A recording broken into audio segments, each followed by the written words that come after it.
What's going on, YouTube world? Welcome back to Little Bit Man Gaming, bringing you Tyler Bell on shoulder means that time of the day again, a Smackdown review. So, with that being said, if you could do me a favor first, hit that like, subscribe, take your finger, hit that subscribe button. Just make sure you hit that subscribe button. Hit that like, subscribe, share, notification button, and leave a comment down below. And cause it helps me, helps the channel, helps everything grow. Plus, I got a goal of 100 subscribers, so I need you to share, need you to like, I need you to subscribe. So YouTube said, you know what? He's getting somewhere. Let me send his video out to the masses. Maybe we can push his little growth along. With that being said, let's get into this review. So, first thing first, this might not be a long video. I don't know because a lot did happen, but I don't think it's enough. It was enough to make a super long video. I'm gonna try to keep it short this time. Last time when I did it for Raw, I had it in 2 parts. I didn't mean to, but kind of ran over my time limit, so I want to keep this one short. And then since it's 2 hours, not a lot happened within the 2 hours, but enough happened to make this. Well, I'll tell you at the end how I feel about the episode. But they started off with Roman Reigns cutting the promo, right? Obviously this is the Friday, SmackDown since the Royal Rumble, and Roman is basically talking about how they did a little recap showing how he won and retained the Universal Championship. And, he comes out saying, I'm not going to show you a recap. I don't like living in the past. But, yes, I did beat Kevin Owens. He's in my rear view. And now I look to the future. Kevin Owens won't be here tonight because I whipped his ass. And we won't never see him again. So, then he looks towards Edge. And, he's saying that Edge was the winner on the men's Royal Rumble. So he wants to, he felt insulted that the first place Edge didn't come to was SmackDown. He's mad that Edge went to Raw, then NXT, and then finally made his way to Friday Night SmackDown. That to him that was insulting because he's telling him that he's third. Like he went to 2 champions first before he came to him, and he said he was the champion. He's the guy. He's the champion. He should have came to first. He should have started out with SmackDown, then went to Raw and NXT. But he felt like that was an insult that he saved SmackDown for last. So he basically he's demanding. He's becomes unhinged a little bit, and he's demanded that he comes out and tells him that it's going to be him. And it's going to be him and Edge at WrestleMania for the Universal Championship. He wants him, how you usually say, acknowledge me as your tribal chief and the head of the table. Instead of saying that, he wants him to acknowledge him as the champion that he's going to face at WrestleMania. So he tells Paul Heyman to get Edge out here because they know he's supposed to be there. So Paul Heyman is telling people, hey, play Edge's music and pyro, please, like. Edge, he keeps saying it, and then they finally come tell him, like, hey, we can't play his music and stuff because he's not here yet. So Paul Heyman, in fear, this is like, and I love how they playing it because Paul Heyman, with Brock Lesnar, Paul Heyman was like his advocate. With this, it's like, with Roman, it's like Roman is making people. The people that work for him, they do it out of fear because Roman is like this big, bad, intimidating dude that's making people do stuff out of fear, right?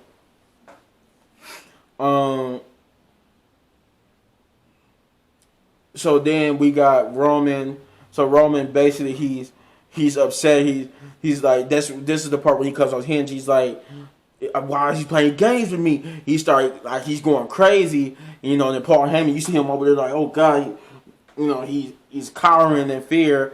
You see Jay Uso, he's sitting up there just like, he's like, oh man, you're pissing him off. You don't want to do that. But, so then Roman calms himself down and says, by the end of the night, I'm demanding I'm demanding your choice for the end of the night. And I didn't mention this in my Raw review, but they're doing the typical Royal Rumble winner stuff. They drag it on who he's going to challenge because basically they don't know which way they want to take this. So they always do this in the story of the show. He just weighing his options and waiting. Whoever wins the Rumble, they always weigh their options to wait to see who they want to challenge. But in reality, it's just because they don't know how it's going to go. Because they, even though like last year's Rumble, it was supposed to be Charlotte Blazer who won the Women's World Rumble, but they changed it to Charlotte Flair, and then they changed it from her challenging one of the main roster titles to the NXT title. Like they don't know yet, so they trying to get all that in order. But story wise, he's weighing his options. And I said, and I only mention that because it's like the typical thing that I always see, but don't necessarily care for. But it's good storytelling either way, right? So Roman, like I said, he demands his edge answer as the tribal chief and the man who always gets what he wants. He demands that Edge tell him who he will face at the end of the day. At the end of the night, when this show ends, he wants to be out there and he wants Edge to say who he will face. So we get to the first match tonight, which I think was Dominic Mysterio versus King Corbin. It was an okay match. I didn't really pay attention too much. The spot I did like was that they took a page out of Eddie Guerrero's book. They hope the whole thing. They always like to pay tribute to Eddie Guerrero. Even Dominic's move is even Eddie Guerrero. Finisher is Eddie Guerrero's 5-star fall splash. And Dominic, at the end, they took a page out of it. They cheated. The referee didn't see it, but Rey Mysterio basically crawled under the ring, and then came out on the other side and grabbed Baron Corbin's foot or a leg, preventing him from getting in the ring. But the referee couldn't see it from his angle. Referee didn't even pay attention to that. This man is kind of struggling to get in the ring for some reason. It don't look like he, but obviously for the purpose of the story, he didn't see it. Then concerned himself on why. But it was still a fun spot that, Rey Mysterio was holding his foot so Dominic could hit him with the 619 and the frog splash to pin Baron Corbin. And then, we've been throughout the night, they promoting that both Bianca Belair and Edge will be there to talk about their Royal Rumble victories. We also will hear from Hulk Hogan because Friday was basically the anniversary. 33 years ago to Friday was like, oh, this is on this day, Hulk Hogan on the main event. Hulk Hogan went against Andre the Giant for the WWE Championship, only to be screwed out of it thanks to the Ted DiBiase and the $1 Million Man, which Andre the Giant was rewarded the championship, only to then give it to Ted DiBiase. Because Ted DiBiase thing was he was so rich he would buy the championship from people if he couldn't basically win it in the ring. So then we got I think the next match was Bayley versus Ruby Riott, which again it really didn't.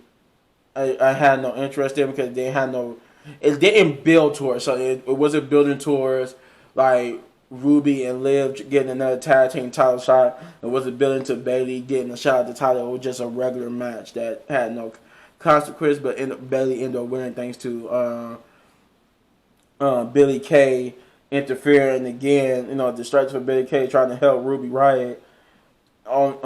End up causing a distraction, allowing Bayley to hit her move and pin Ruby Riott for the win.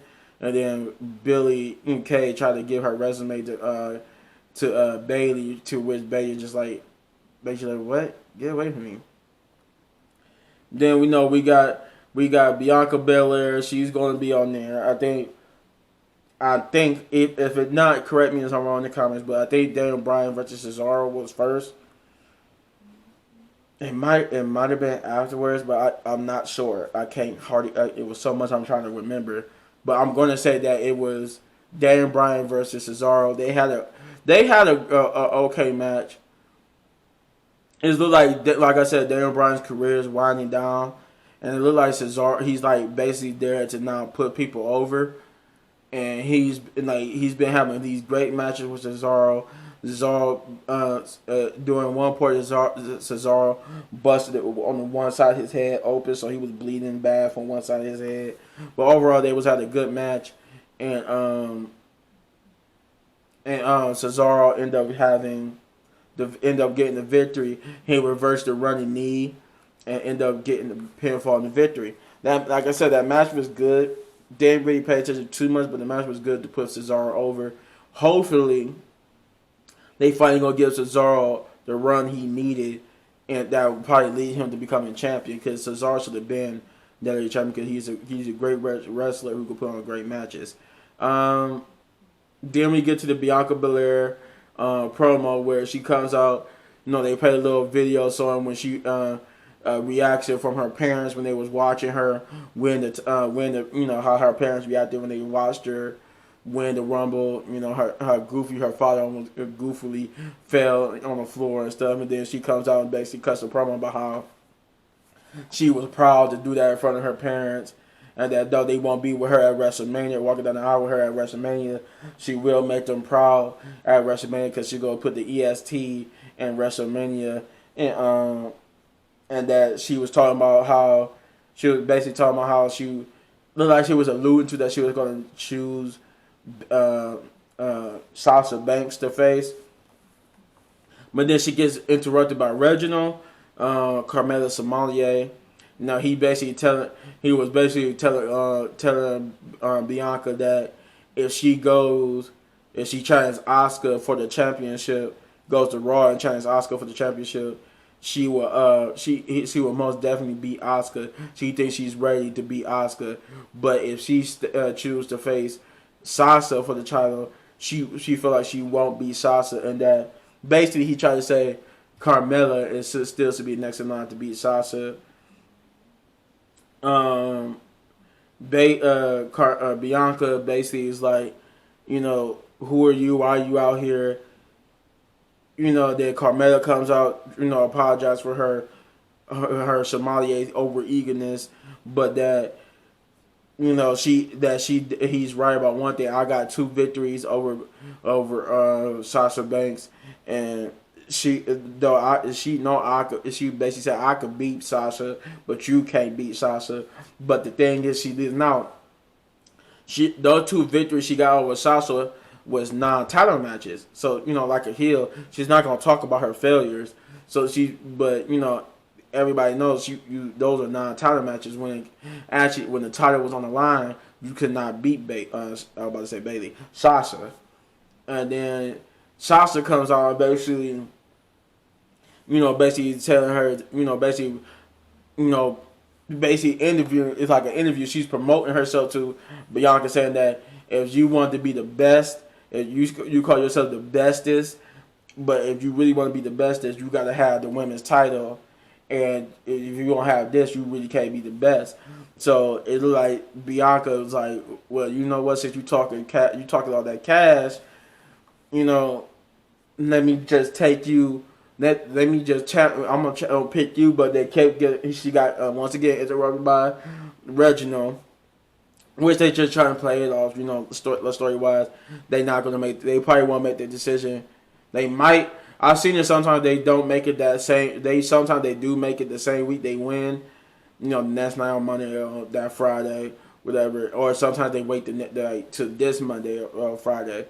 Or sometimes they will hold it. Like I see them hold it for more weeks. So I expect them to make the decision official this coming Monday or Friday or the week after.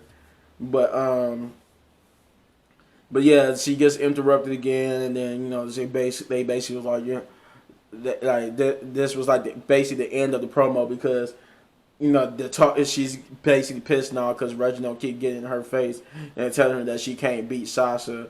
So then the thing that made me laugh about this segment was Bianca takes her over with a ridiculously long ponytail, and she swings it and beats Reginald with it. But the way she does it, she's like, she take her head like this because it's on her head, so she gotta swing her head and her arm to whip Reginald with her long ass ponytail, and then Reginald falls out the ring, and oh excuse me, I almost thought I was about to sneeze.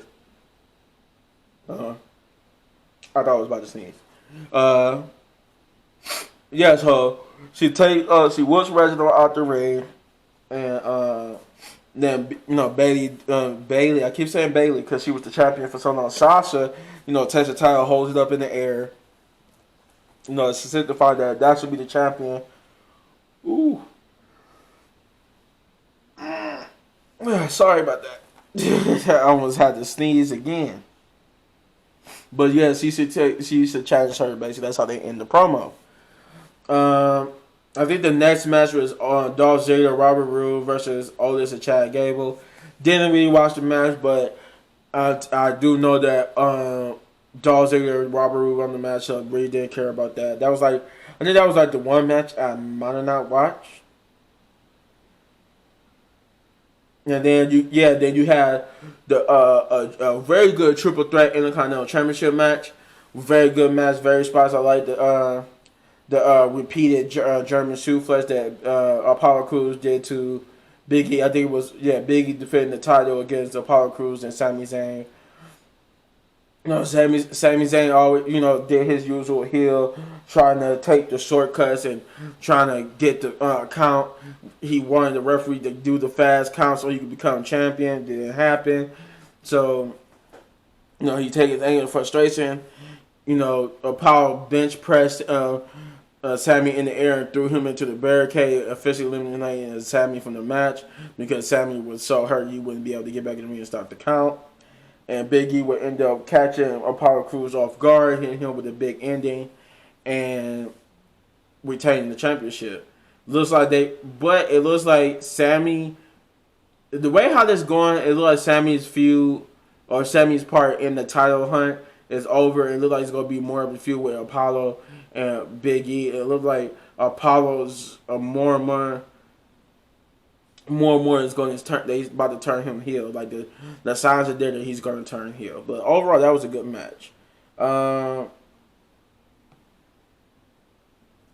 Let's see. Then we got the little promo.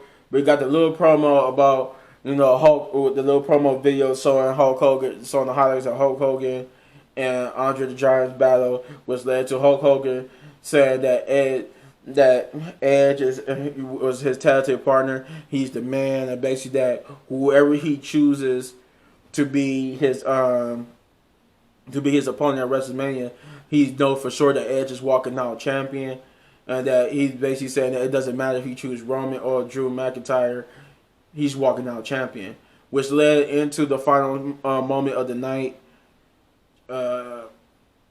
Where the promo from basically with Edge and Roman Reigns, that basically Edge comes out. Oh, they also had a promo detail that Seth Rollins was going to come back.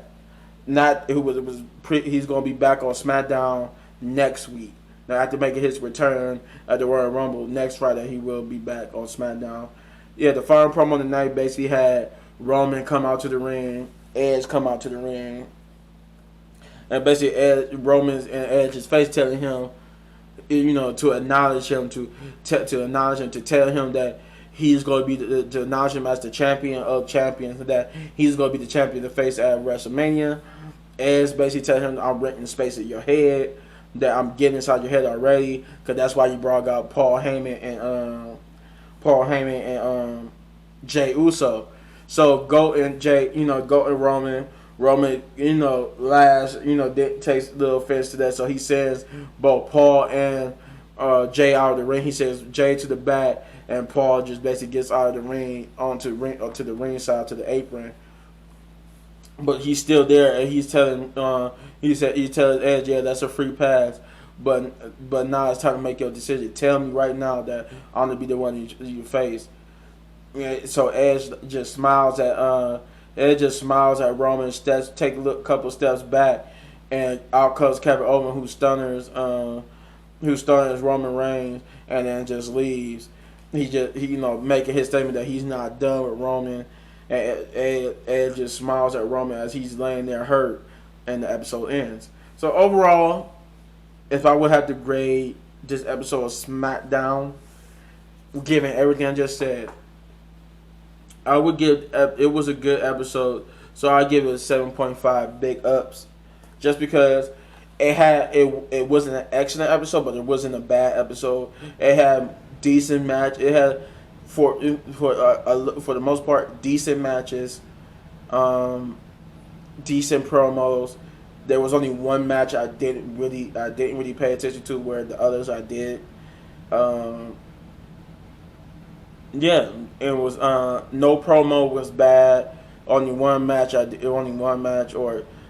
was it just one, or maybe it was more than one.